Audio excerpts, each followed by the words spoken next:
Welcome to Friendly Math 101. Today's lesson is over squares. Let's first start by listing the properties of squares. The properties of squares have all the same properties as a parallelogram.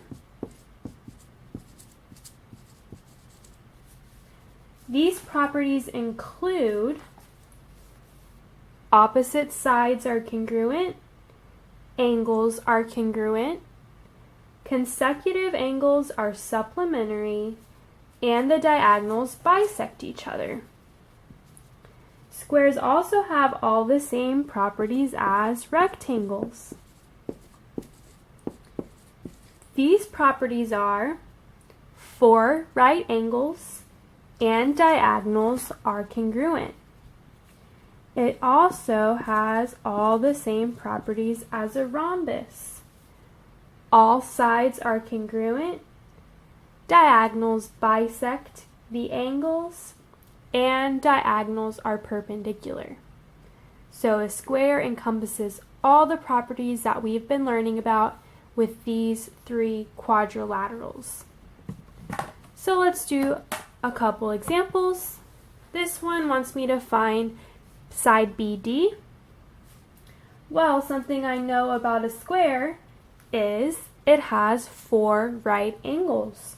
So all my angles are right.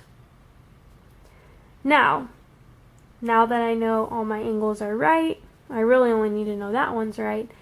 I know also all sides are congruent from a rhombus. So if this is 6, this is 6. Now, all I have to do is use the Pythagorean Theorem. I have a right triangle. I have 2 angles, so I can use a squared plus b squared equals c squared. Well, I have my a and my b, so I'm going to plug those in. 36 plus 36 equals c squared. 36 plus 36 is 72. And so we get the square root of 72. Of course, what you would want to do here is break 72 up using a factor tree. So if I were to do a little factor tree here, I have 2 times 36. 36 is 6 times 6. So I have a pair. My pair is what goes outside the square root. Whatever's left goes underneath. And so my answer here is 6 square root of 2.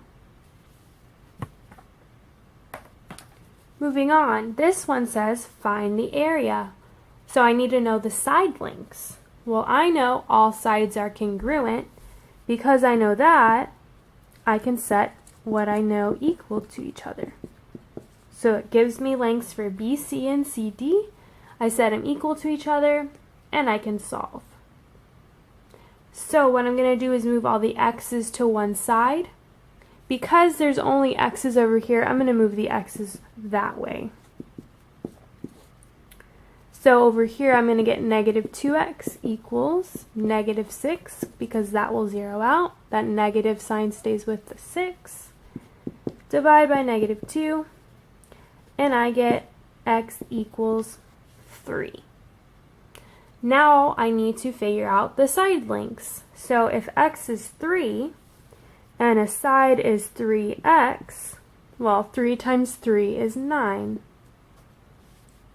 I could do the same thing here, but remember these are equal, so I'm going to get 9 there as well.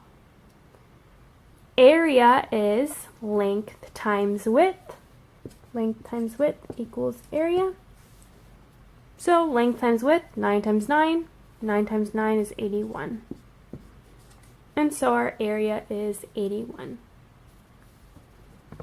Thank you for watching, and for more math tutorials, please subscribe to our channel, Friendly Math 101.